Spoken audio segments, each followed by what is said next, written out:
You're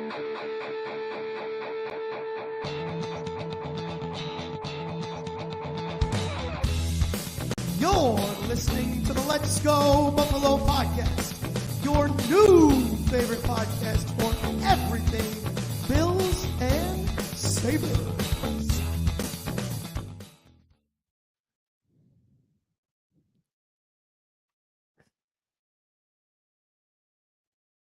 Welcome in, folks. How we doing? Welcome into the Let's Go Buffalo podcast, your favorite podcast for all things Bills and Sabres, with the pals, Tom and Jake tonight. Episode 62 coming at you. Quick reminder to follow our social medias at Let's Go Buff Pod with 2 Fs on Instagram, X, and YouTube. Let's say hey to Jake, but I think he might be there. He is. All right, fantastic. Jake, what's going on, dude? I'm here. Yeah, hopefully you can hear me. I'm good, dude. Yeah, it's we're ironing the kinks out. We still are, but yeah, man, I'm good. I'm good. Got a nice fall beer in front of me. It's crispy and cold outside, dude. I can't complain. Closing on our house next week. Yeah, so that's huge, man. That's a big deal. Yeah, so no, I'm good. So I'm moving. So I've just fucking blank wall behind me. But you're not giving up your fandom? No, not yet. You're down to one little pennant. Yeah, I took one thing off the wall every time I swore at my TV. Oh, dude, you'd be like walking around naked at that point. Boy, no, nobody wants that. Oh, yeah. Well, what's it like being a Buffalo sports fan if we didn't have some tumultuous emotions here, right? Exactly. How are you, though, dude? Should we crack a drink? Please do. Yeah, let's do it. Give me a countdown. 3, 2, 1. All right, bro. I got hit it. What are you drinking? I was gonna say you got the Kadoosh so good on that. It's so great. You nail it. You nail it. I'm doing a little bit of a sober October this month. So I have I'm trying these Athletic Brewing companies. And I've heard great things, and I'm really excited. I had one the other day. It's super good, but no alcohol. So still get that beer sensation without the alcohol. Yeah, dude, they're a good beer. I like them. They're tasty, even though there's no alcohol in them. Some non-alcoholic beers just kind of leave like a smacking bad taste in your mouth, but those are nice. Yeah. I got a sudden chill from Return Brewing this evening. Oh, hell yeah. Look at that. A line on there. I think I repeated this one. I think I've had this one on here before, but yeah, it's a nice sour ale. How dare you? And I grabbed a sour beer because, little segue, had a sour taste in my mouth from Sunday evening until now. Yeah, just walking around puckering your lips. Exactly. So I think what we're gonna do, folks, is we're gonna dive into the good, the bad, the ugly of everything from the weekend. We had 3 days in a row of misery. Sabres played Friday, Saturday, and then Bills played on Sunday. So we're going to kind of go in order of those games there. Yeah? Sound good, Tom? Yeah, why not? Right? Let's do it. Walk me through. I know it wasn't good. I was following along, and I was very excited to kind of keep some tabs, and it was not as fun. It did not make me go click on the link. You did yourself a favor not clicking that link. Yeah. So Sabres were in Prague over the weekend, Friday and Saturday. They played the Devils both games. They lost 4-1 on Friday and lost 3-1 on Saturday. Before we dive into those games a little bit, a couple roster moves I just wanted to touch on. After the trip to Europe, they sent down a handful of players to get down to the 23-man roster limit. James Reimer, goaltender, Lucas Rusek, and Cale Clegg all got put on waivers. James Reimer got claimed by Anaheim in that transaction. So John Gibson, their starting goalie, is out for the next 6 to 8 weeks. He had his old appendix popped, so he's fine, but he's out for a number of weeks. Yeah. I think that's probably why a little short-term stopgap for them. But sure. Now, just a quick question: why didn't they have to get down to that number before these games? Like, weren't these games regular season games? They were, but teams that go on these European trips, they allow to have expanded rosters in case there's injuries. It's much more difficult to get a player over from North America, so they give them a few extra players. I think it was 26, 27, something like that, that they could carry until after these games. So that's why. NFL, you listening? Is that really not a thing? They don't get extra. No, you get the same amount as always. Yeah. Oh, interesting. Yeah, just suck it up and figure out how to get across the pond. But yeah, so James Reimer, not a big loss. I think everybody was hoping that he wouldn't be one of the two starting netminders in Buffalo anyways. It does make the situation a touch more precarious if one of the two, UPL or Levi, struggle. You really don't have another option to turn to. So God willing, they're both up for the challenge this year of playing behind Buffalo. So anyways, on to the bad and the ugly from those games. First off, injuries. Injuries suck. Couple of them in these games. Nick Aube-Kubel, new addition this year. Injuries in the NHL are very vague. So all I can tell you is it's a lower body injury. He's out for 3 to 6 weeks. He went on IR, so we'll miss him for about a month, it looks like. Zach Benson, also lower body injury. He's day-to-day. He practiced today and looks likely to play tomorrow for the home opener. So good news on that front. And same with JJ Peterka. That vicious, predatory head hit in Game 2 against the Devils in Prague. Ruled out with a concussion that day. Didn't come back to the game. But he got back into practice and was skating with the team. So the hope is that he plays tomorrow. Got to hope those guys are not too banged up and ready to go for tomorrow. Right. Yeah. Hope they heal up pretty good. Yeah. That'd be good. Dude, I don't know if you saw a replay or anything, but that hit was fucking awful. It was, I mean, no supplementary discipline, but he made direct contact with the head. Yeah.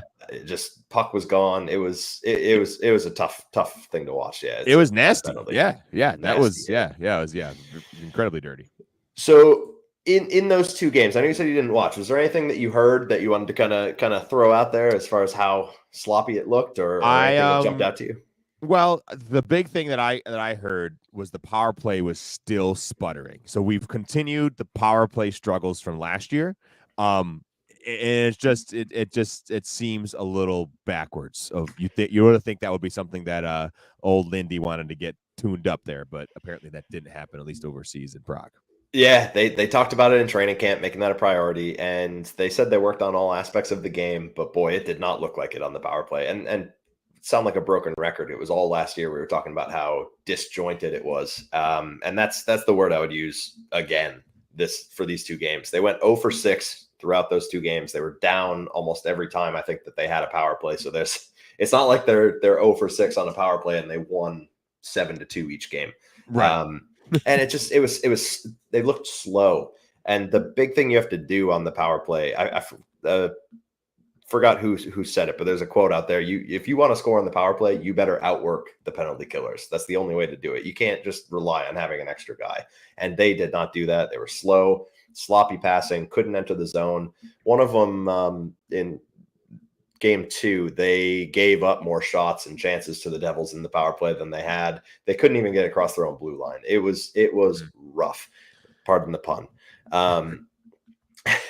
I do know a good one this year. It's low hanging fruit. I'm good for those low hanging puns. But I do know that when they got back to North America, they were working on the power play in practice extensively. So I'm happy to hear that. It wasn't like Lindy Ruff came out in the press conferences said, power play looked fine. We'll get one eventually. There's an awareness that it was not good. It's 2 games. It's a long season. It can improve, but it needs to look more improved. And there's no creation of motion out there. You have to get the defenders moving. And New Jersey's a good penalty killing team. They're speedy in general, but especially on the penalty kill, forcing the errors that the Sabres had. So right. Anyways, on to other things. I kind of alluded to it, but the passing in general was just looked off. Players were kind of maybe not in the right position to accept a pass, or the pass was a bit off.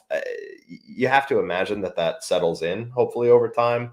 But the team just looked like they had switched coaches and were adjusting to a new system.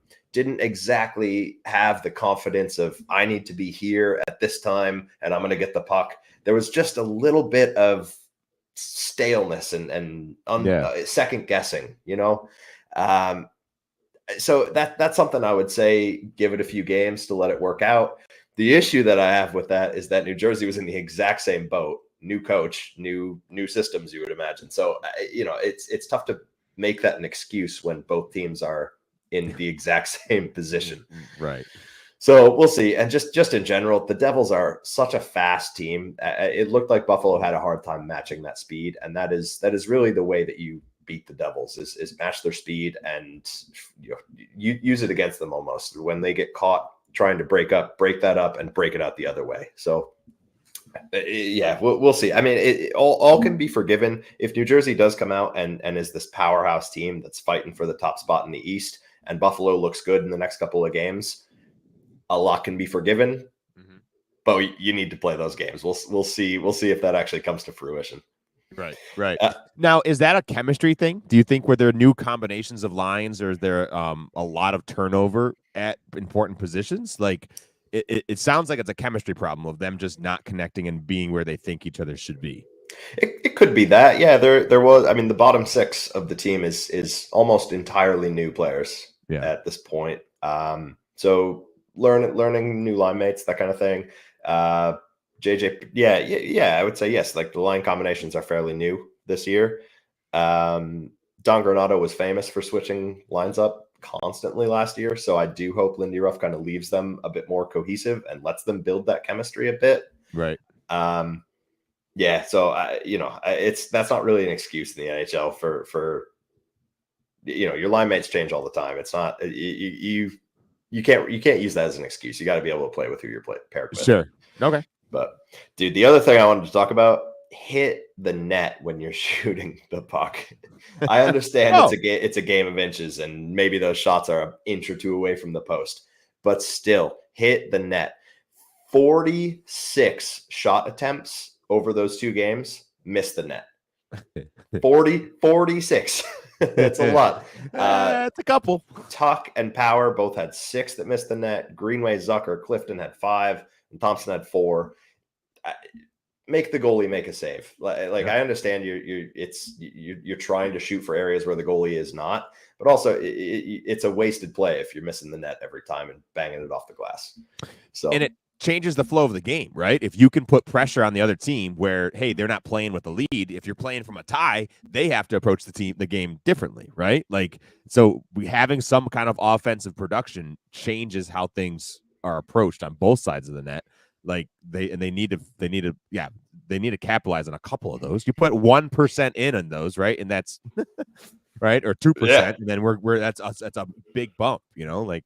Anyway, go ahead. No, 100%. No, you mentioned percent, and it's in my good category, but this is a good time to talk about it. The shooting percent that they do have right now, I think it's like 4% shooting. That's significantly below average. That will come up. So yes, there's some offensive anemic tendencies from those first 2 games, but I do think that corrects and gets back to a more average position. Most teams shoot around 9, 10, 11%. So, that's going to come up. They're going to get more chances. It has to happen. So look for that to correct.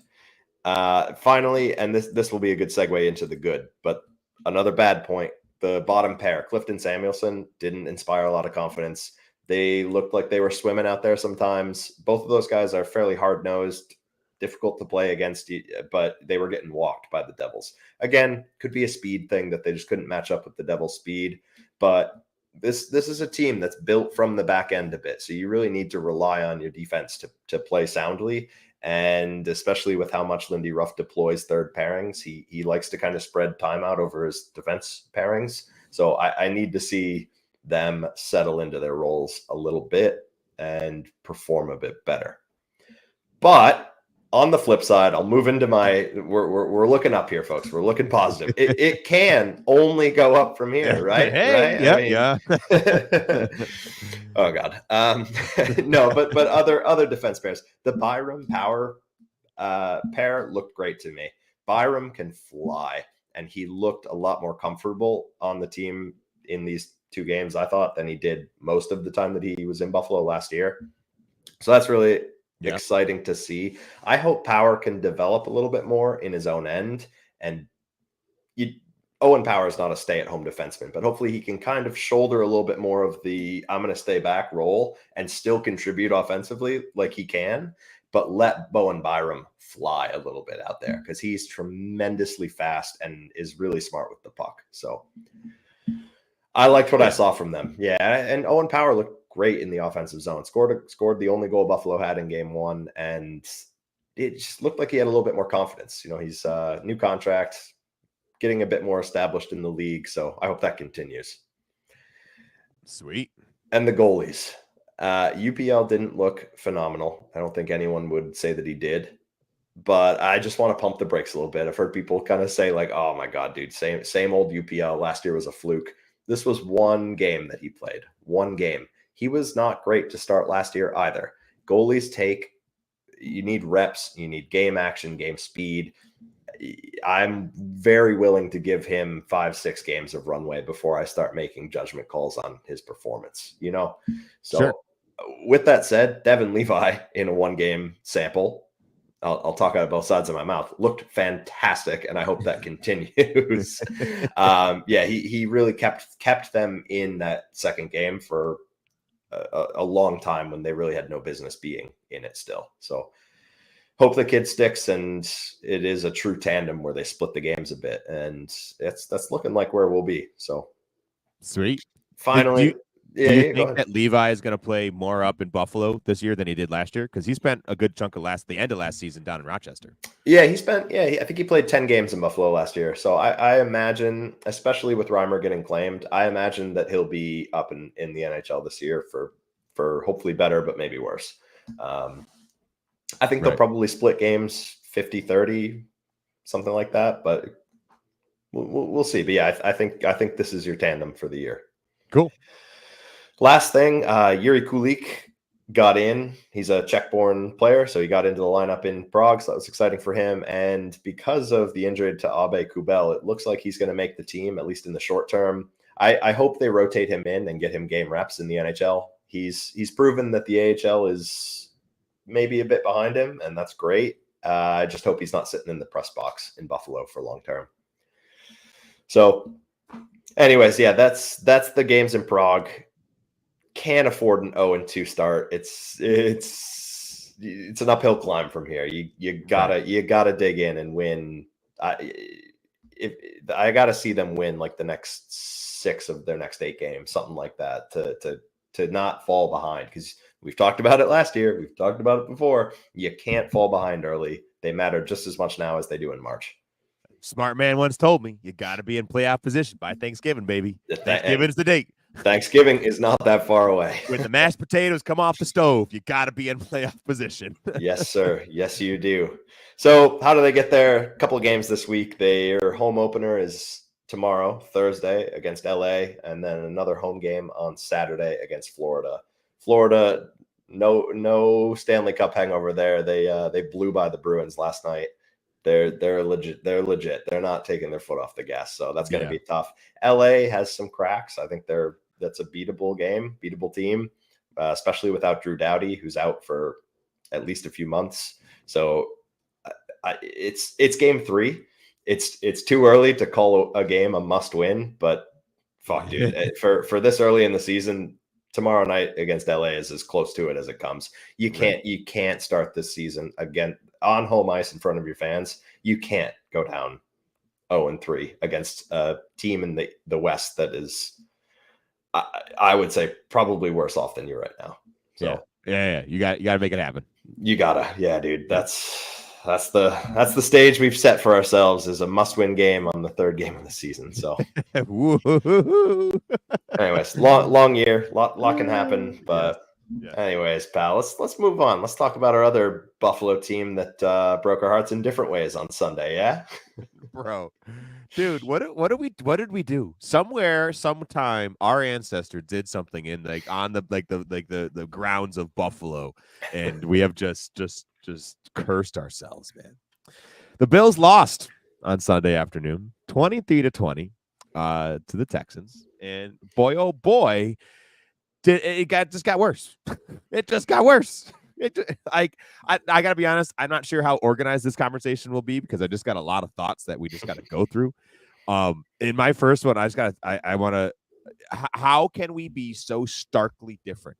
We came out of week 3 beating the Jaguars. We were as pretty much as high could be, right? Like could we have felt any better about this Buffalo's Bills team after that Jaguars win? I don't think so. I think it was everything we always wanted. And then just 2 haymakers straight to the face on the Ravens and now the Texans. And boy, oh boy, I don't know what to think about this team. Where are you at with this team, pal? Yeah, I mean, it's the switch from feeling so high to feeling so low is stark. I don't know. I mean, I think when we started the year, kind of taking a step back, we kind of maybe penciled in the Ravens. Oh boy, that's a toss up. The Texans. Oh man, I don't know about that one. So I don't think it's necessarily bad that they lost those games, but kind of the how they lost those games is the more concerning part. There's always it seems to always be a lull at some point in the season where they are not playing their best football. And boy, I'd rather have that be in early October than early January. It's a good point. But still, yeah, man, it looked disjointed. I've said that word 16 times on the podcast today, but fuck, it's an apt descriptor of what we saw from both the Bills and the Sabres. Like, I'm not sure how I feel about them right now. Dude, 2 weeks ago we were saying I'm not going to bet against this team until they give me a reason to. Well, shit, we have a reason now. I have every reason.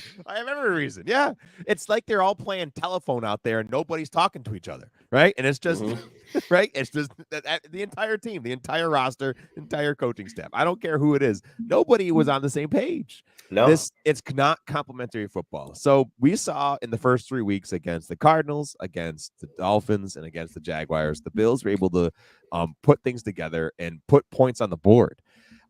I think that this team is going to have trouble playing from behind. We talked about that last week with Greg Tomset. And shout out, if you did not catch that episode, go back to our YouTube feed or our Spotify feed or wherever feed and listen to that episode because it was really fun. And we had Greg Tomset on for the first half hour or so. So go check it out. It's episode 61. But we talked quite a bit about how this team will probably struggle from playing from behind because we're not really built to do that. If the offense can put points on the board, the defense can play differently and approach things differently, and then the offense can continue to function in the way that they need to. And we just didn't. We went 3 and out so many times on Sunday. Did not convert third downs. It was terrible. Josh Allen was probably playing arguably his worst game that we've seen in the last 4 years. And it was just gross. It was disgusting. I saw he went 9 for 30. That's even rookie year Josh Allen would shudder at those numbers. It's rough. Yeah. Even the freaking I teach middle school. The middle school football team had a game tonight. If they got that, that'd be terrible. Like I don't know what to do. Like you know, like it was bad. So somehow we got into this game. We got behinds, and then the defense clawed our way back. We did not deserve to be in a spot where we had tied this game up. And I think we need to just kind of talk about this end of game sequence. I think, right, it's the hot topic this week, and I'm sure everybody's had their own thoughts and own conversations about it. And I think it's important that we kind of break it down too. We get to that point where we have tied the game. It's only like a minute and a half left. We have the ball. We have no timeouts. Texans have 3, and we're like on our 3-yard line, whatever it was, right? Way down deep. And for whatever reason, we go long pass, punt. Troubling. I mean, I don't know what to say. We play freaking Madden football, and I would have a better strategy than that. Use my freaking PlayStation controller. Like, I don't know what to tell you. It's the issue. We took barely any time off the clock. We did not force them to use a single timeout. And then we pushed poor Sam Martin. That guy, he played as well as we could have asked him to that game. Like, he flipped the field a few times. And even on that, that last punt that he had to, get the ball down out of his own end zone, he had a decent punt. And then we set them up where they can, got a couple extra yards and then kicked a 59-yard field goal. So the process is what's bothering me. It was clear that from the sideline and from the couch, I could have sworn that we just needed to get to overtime, right? We didn't deserve to be in this game.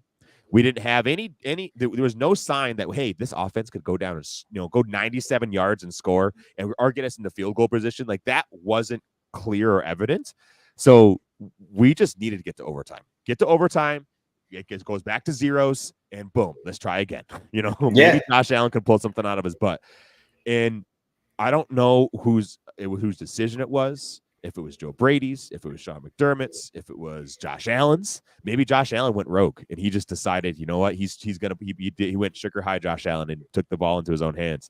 I don't hate the idea of putting the ball into Josh's hands and having him throw for a first down, but I do have a problem for having him throw on 2 downfield passes to Keon Coleman and then Matt Collins, where we haven't connected all freaking game. I mean, the deep ball hasn't worked all season outside of maybe a handful of plays, but like it certainly wasn't working that game. No, and you didn't need it. Like you said, the offense wasn't going down and scoring. All you needed to do was just not put them in a position for them to make you hurt, and that's exactly what happened. Yeah. Yeah. So even if you ran the ball 3 times, again, you're taking the ball out of Josh's hands, and maybe that's not the best answer, but still, you're forcing them then to burn timeouts and putting them in a even slightly more of a precarious situation than the gift that was given to them at the end of that game. They were cool as a cucumber. They were fine, And Fairborn's an awesome kicker, so I'm sure kicking from 59 yards that's a doozy, but it's in a dome in his home. Like he's done that, thousands of times in practice. He knows what that kick feels like. He knows what it needs to be, and of course he sunk it. So yeah, I don't know. So it's another example of this team floundering at the end of a game in important moments, and it just all of us sitting from our couches looking at, just wondering, throwing our palms up in the air and not knowing what to do, not worrying what to think. And especially because it just happens so often. Multiple times this season, you can chalk up these Buffalo Bills and Sean McDermott to just gaff their way out of a game and lose in some silly, embarrassing way. And it's wild. It's wild. It's troubling, dude. Yeah. So I'm gonna put you on the spot. Pick who is most to blame, or where does your heart go as far as blaming somebody? See, that's the issue.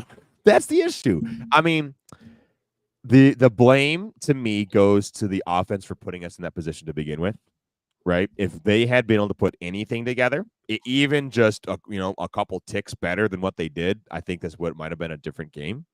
Because the defense just played their butts off. And even though they gave up like 450 plus yards of offense, they only gave up 20 points. So it's the bend but don't break defense. I'm fine with that. It's the points that matter. Doesn't matter how many yards they get, but the defense figured it out and kept the offense in this game, and they didn't get there. So to me, it kind of like, if you kind of go up the tree and, the effect, the little dominoes of causation, it's kind of starts with the offense for me. But in that particular situation at the end, it's got to be Sean McDermott. I think the buck has to stop with him.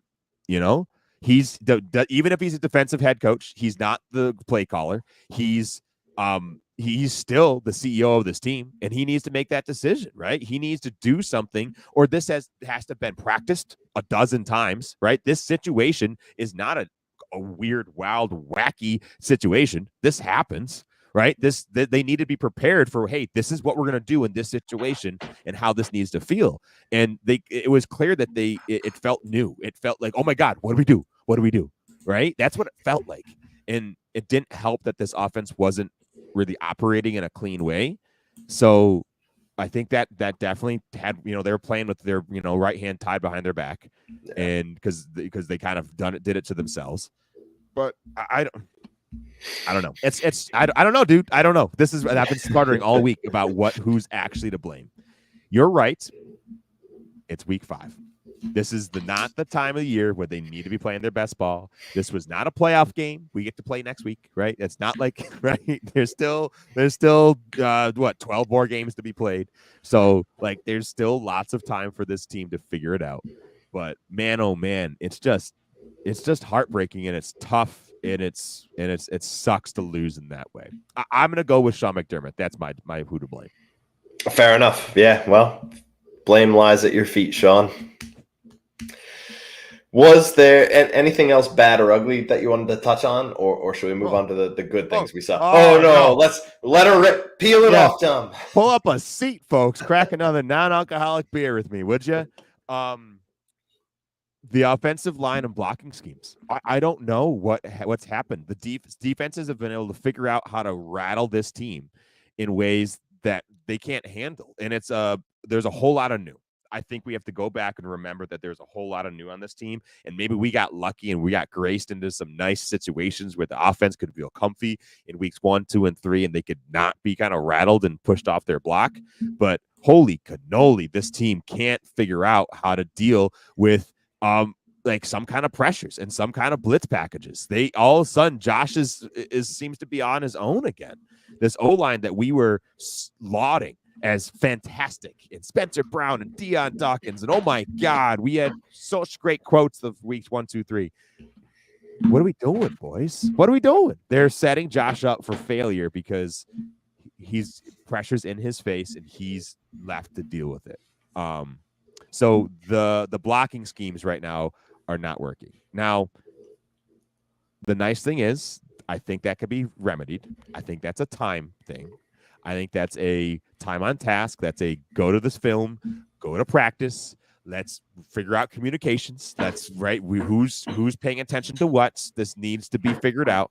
But it makes you play like again with your right hand tied behind your back because all of a sudden you're not playing the way that you want to. You're reacting to what the defense is forcing you to do. Yeah. Well, it seemed to be working earlier in the year. Like we talked about how good the O-line was and the blocking was and why that opened up the run game more for James Cook. So you touched on it. You said maybe they just had situations in those games where it allowed them to do that. And now situations are different and tougher. Do you think it is just that, or is there more of a difference or a kind of an ungluing that's happening that you're seeing? Well, I think it's a couple twofolds. I think it's the defenses are figuring out how to play this Bills offense, and the Bills offense isn't reacting in the right ways. The Bills offense plays best when we can play a run slightly leaning run heavy, 55, 60% run versus 45, 40% pass, and play action, short, intermediate passes that can keep the ball moving and keep the offense on the field. Defenses, at least last week against the Ravens, and then this week against the Texans, they've played us where they're forcing us to play down the field and outside of the numbers. So they've been playing a lot more one high looks, meaning that there's a safety in the middle of the field, leaving the outside of the field open. And they're just daring Josh, who is right now 32nd amongst qualified quarterbacks passing 20 yards down the field. Jake, just for the mathematicians in us, that's not good. So they're forcing Josh to play with wide receivers who aren't capable of playing and aren't successful down the field. And in taking away the short, easy passes, didn't help that we didn't have Shakir this past week. Man, oh man, that looks like that guy is the generator of this offense, and he's the only one who can do anything.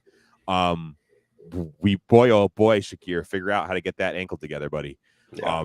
But so that's what's happening is the offense is defenses are playing the offense differently, forcing them to take longer developing plays, which then opens up the O-line to have to block for longer, which they already can't do because they're struggling. And it's just it's exacerbating the same problem, you know? Yeah. Yeah. It's just compounding. And the Bills offense and Joe Brady can't force the defense out of that right now. So we're just not playing the game the way that the Bills want to play the game. They, for whatever some reason, Josh Allen and Joe Brady can't get the defenses out of taking away that and make them pay for giving us down the field outside of the number of passes. We haven't been able to capitalize on that, so we can't force them into maybe we got to go cover that, right? Like, so it's just kind of walking into it. I can't imagine the Jets are going to do anything different. I bet the Jets are going to dare Josh to figure that out again because that's all they did against him last year, right? Yeah. So I just peek ahead to this week. I think that's going to come in. I think they're going to have to figure out what to do to get this offense humming and back into some rhythm. Yeah, but before we get to next week's game, you mentioned predictable, and I see your bullet here on first downs. What happened on first downs if you were a betting man, Tom? Oh, they're running the ball. I'm going to close my eyes. I'm going to flip a coin, and then I'm going to smack the coin and flip it back over where it's supposed to be because they're running the ball. Okay, they're running the ball. 19 out of 25 first downs. The Buffalo Bills ran the ball, which is backwards, which is 1972 football. Like, what are we doing? We do not have Emmitt Smith in the backfield or Thurman Thomas in the backfield. We do not. That's not the style of offense or what the in the National Football League right now. You got to be more multiple. You have to be. You have to make them think, oh man, is Josh Allen, one of the best throwers of the ball in the game, gonna throw the ball? Yeah, but do you think so? So do you think it was that was the scheme that they went for, or was it holy shit, Mac Hollins can't get his hands around anything, we got to run the ball? I don't know. Could be mix of both, just to play devil's advocate.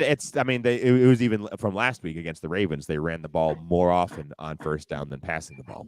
And then it sets you up when you have a bad first down. Now you're scrambling on second down. You get to third and long, and then boom, you're off the field. Yeah. We were like 3 or 4 out of 12 third downs last week. Like, it's terrible. Miserable. When we used to be a very good third down converting team. Historically, we are. And because you have Josh Allen who can run the ball, right? Like, the guy just figures it out and gets it to the next first down marker. I don't know, bro. It's all broken right now. He's scrambled and made plays when he's been scrambling, but he really hasn't rushed a lot, at least just from my brain. Maybe the stats would prove me wrong, but it doesn't seem like he's really carrying the ball downfield a ton. Have you noticed that too? Do you think that's scheme related? It could be. Could you, while I'm talking here, could you go just Google, see how many rushes he has on the season so far?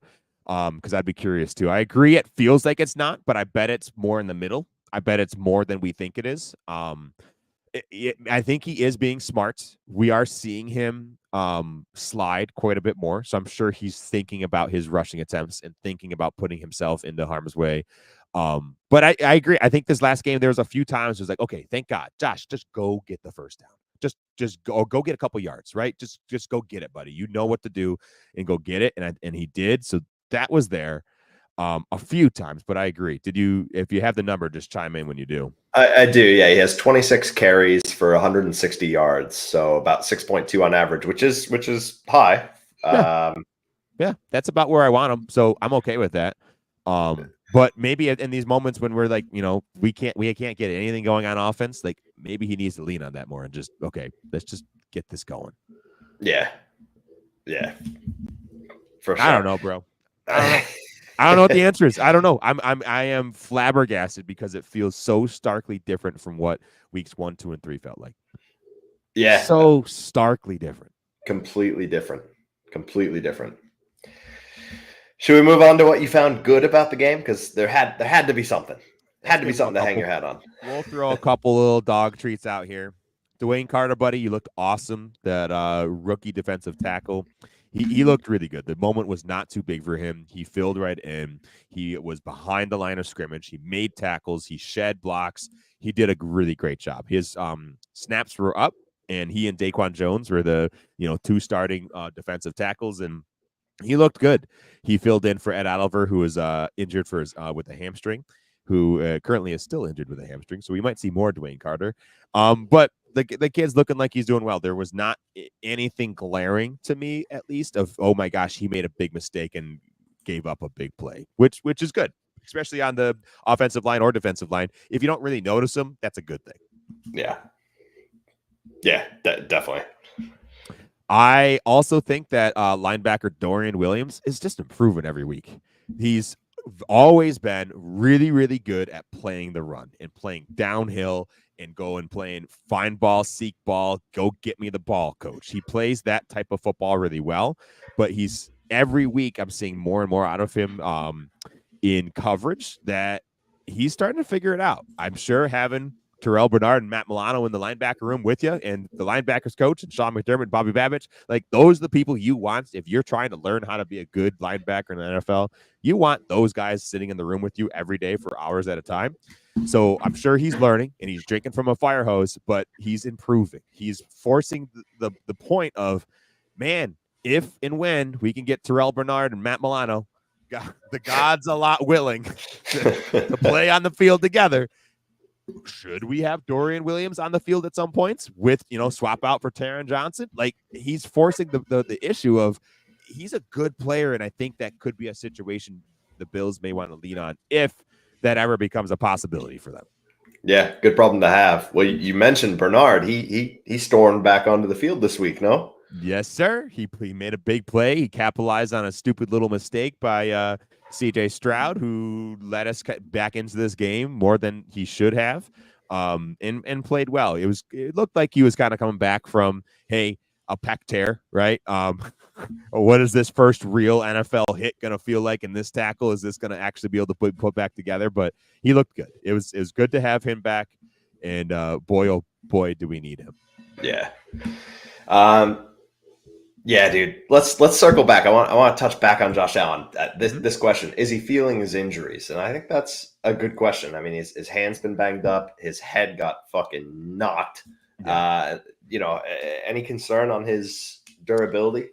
I don't think so. I think his left hand is a non-issue at this point. I think it's right because he's always been pretty good. The biggest thing it would affect is just the ball transitions of either snaps or handoffs. And he's always kind of had a little bit of a creativity with that, where he was doing his sleight of hands and things like that with the ball. So I think the left hand is fine. The head, man, I don't know. Right. Supposedly it's a chest injury. Right. That's what it's reported as, and that's what he claims it is.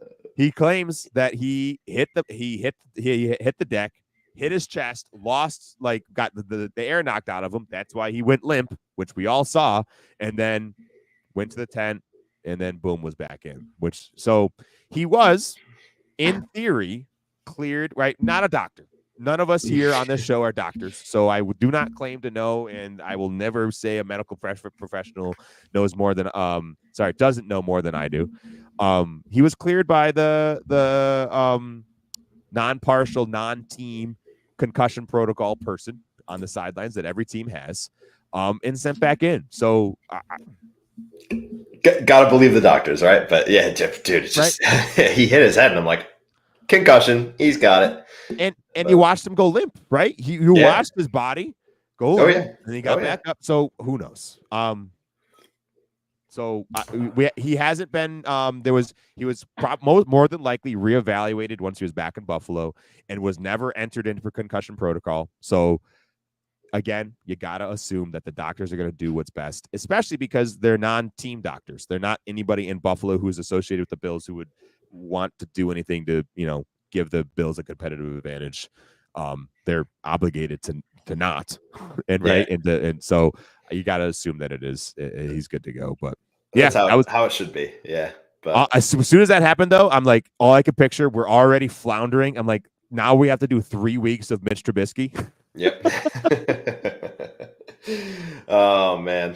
Well, all right. Let's think ahead now. So hopefully he is back for the Jets Monday night. Talk me through that game. What are your thoughts on the nightmare that is the living and breathing Jets organization? Yeah, you got to start with the canning of Robert Saleh, right? We woke up Tuesday morning to the news, mid morning of that Robert Saleh was sent packing. Yeah, Tom, is Aaron Rodgers a coach killer? Can I get a soundbite from you? Yeah, he claims he was not involved and he was just as surprised as everybody else. Sure. Yeah, okay. Yeah, I mean, I think I'm for the sake of the Jets being a threat to the division. I think they have now sunk every nail in their own coffin of they are not, this year is not the year. They're not doing it. There's no way. No team who has ever had a coaching change mid-season in the past something years, I don't remember the stat, has made the playoffs. Coaching changes. Wow. They have not made the playoffs. It's not like, oh, there's been a couple. They haven't. Wow. I thought you were going to say win the division. Nope. Well, gone to the playoffs. Wow. Yeah. Wow. So I'm not concerned. They're a dumpster fire. Nathaniel Hackett is somehow still their offensive coordinator. He's still a bozo. He still doesn't know what he's doing, and Rodgers still hasn't been able to put anything together. Rodgers absolutely was involved. I'll stake quite a bit on that he was involved with the firing of Robert Saleh. Yeah, fair enough. But I see a stat you got here that a midseason coaching change can influence things in the short term. Yeah, there is a bump. There's that darn midseason coach gets fired and the team gets a little bump the next week. And we've seen it happen. We saw the Raiders have it last year with what I can't remember their coach's name. I can picture his face, but can't remember it. So the statistically since 2000, NFL teams who have had a midseason coaching change have a 16% increased winning percentage the first game after the firing. So yeah, we'll probably see the Jets have a little bit of juice this week because they're, playing for the new guys. They're playing for the change. They're playing for the, right. Hey, it wasn't my fault. Yeah. Right. They're doing a little bit of that. And we got still some life to us. And then they're going to just kind of continue to peter out. But, and to be honest, that sounds like one of the billsiest things ever to see the Bills, who are also floundering, go to New York against the Jets, who are a complete dumpster fire, and just throw away one to the Jets on Monday Night Football on primetime in front of everybody. So that sounds like something our Buffalo Bills would do. So I'm not all that confident that this won't be a tight game, that this won't be a sloppy game from both sides. I don't think this will be a clean game. Again, at this point, I'm now on the boat of I'm not convinced the Bills will be able to put anything together until they show me otherwise. That's the new boat that I found. How quickly things change. Yeah. If you got room, I'm going to slide in, grab me a life nice punky piece of particle board that's floating in the water. It's not even a boat. But that's the boat that I'm on. So what do they need to do to not let that happen? Like where are they looking to stop? What are they looking to where are the wins and problem areas for them against the Jets? Keys to this game is to make Aaron Rodgers have to win this game. Right. They have a very good set of running backs in Breece Hall and Braylon Allen. Braylon Allen, a new rookie running back who's just a tank of a human being, like 216, 6'3" or something, and just like 6% body fat. The kid is just a wrecking ball and is very good and has been kind of forcing his way onto the field next to Breece Hall, who is an elite running back. He's a absolutely just bona fide superstar running back, and Braylon Allen is forcing his way on the field because he's just that good. The Bills are currently giving up a very bad 4.6 yards per carry and 144 yards per game. So it's very clear to me that the Jets will try and attack the Bills that way. They need to stop that part of the Jets game. They need to stop the run. If they can force the run to at least be not exactly a easy button and force Aaron Rodgers to have to communicate with a Garrett Wilson, who he funneled 22 targets to him, but it was a sloppy 22 targets. We need to force Aaron Rodgers to have to win this game. Yeah, definitely. Put them at a disadvantage. Take away that issue that has cropped up for them in the previous 5 weeks here. 144 yards per game on the ground is trouble. Yeah. No, thank you. And to be honest, the way you also get them out of that is if you put points on the board. Yeah. If the Bills offense can be up a score or two, they're not going to run as much because they're going to have to be playing from behind and they're going to have to throw the ball. So boy, Joshua, figure it out. Get 21 points on the board, please. And I think we'll be okay. Make them play on their Achilles heel. Yeah, very good. Thank you. But no, I mean, in injuries, how are we looking? Like, how's the personnel for us looking to match up against the Jets? Is it a dire situation or are we fairly clean? I don't know. Not a doctor. Who knows? The Shakir did not practice today, so this is a practice report from Sal Capaccio as of Wednesday, prior to the game. Khalil Shakir did not practice with his ankle injury. Ed Oliver did not practice with his hamstring injury. James Cook did not practice with a toe or foot injury. It's kind of being speculated that he suffered a little bit of a toe injury in the last game. I haven't seen too much on that, so I'm very interested to see what banged up Bills Dr. Kyle Tremble. Thank you. I was thinking of a different Kyle, and I was not going to say the right Kyle. Kyle Tremble, Dr. Tremble. So I'm curious to see what he has to say. So everybody go to Twitter and see what he's saying about it. Curtis Samuel did not practice with a toe or foot injury. So again, right? Shakir, Cook, Samuel hasn't been an answer for us, but really should be. Those are a bunch of offensive weapons that we need. Teron Johnson was limited. He did give a little bit of a smile when he was asked if he'd be playing this week. He said, "We'll see," but he gave a smile. So his sly little, shy boy smile. Come on, buddy. Taylor Rapp cleared concussion protocol, so that's good news. Austin Johnson, defensive tackle, was also limited. And then just for a newsy bit of item, Darrington Evans was designated to return from the IR. He's a practice squad running back. So with James Cook possibly missing time, I mean, they'll be dipping into practice squad depth. So it could be Darrington Evans or Frank Gore Jr. or anybody like that. So I don't know, dude. I don't know. I don't know how that makes me feel. I don't know if that makes me feel good, makes me feel bad. I'm not sure. I'm sorry for anybody who's coming to me with answers for this week. Oh, got them. Well, it's early. It's Wednesday night as we record, and the game's not till Monday night. So there is that extra day for them to kind of rest up. So hopefully we have some more answers by the time the game happens, and hopefully some of these guys are active for the game.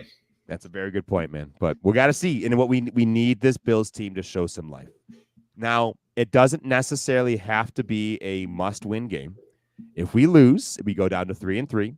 It is a divisional loss, so that's not great. But we have a little bit of a stretch here that I think we could hopefully get some wins. But I think this is pretty close to a must-win game. Of hey, you turn this train back around and go in the right direction again.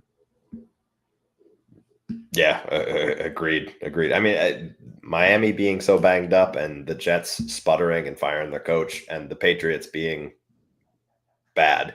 The path to the division is clear. You just have to go out and not fumble it. But boy, I mean, do you want to be the fourth seed division winner? You lost the tiebreaker to the Ravens. You lost the tiebreaker to the Texans. You're setting yourself up in a bad light here, where you might be playing a lot of games on the road in the playoffs if you make it there. We might. So yeah, we'll see. I think we do some score predictions, buddy. Oh man, I got mine. You got yours. I want you to go first because I need to think about mine. All right. I think 21 points is the magic number. It's whoever gets to 21 will win this game. So I'm gonna go 21-17 Bills. Okay. 21-17 Bills. Won't be pretty. It won't be beautiful, but it's going to be an ugly win. Ugly looking Monday night game. I tend to agree with you. 21 points being a magic number. That seems reasonable. I mean, I said it a few weeks ago. I'm going to keep betting on the Bills until they give me a reason not to. And I said it earlier tonight. I need a reason to bet on the Bills at this point. I don't feel good about it. It depends on these injuries. To not waffle anymore, I'm going to go, I think it's 24-18, and I'm going to pick the home team, Jets. Oh, all right.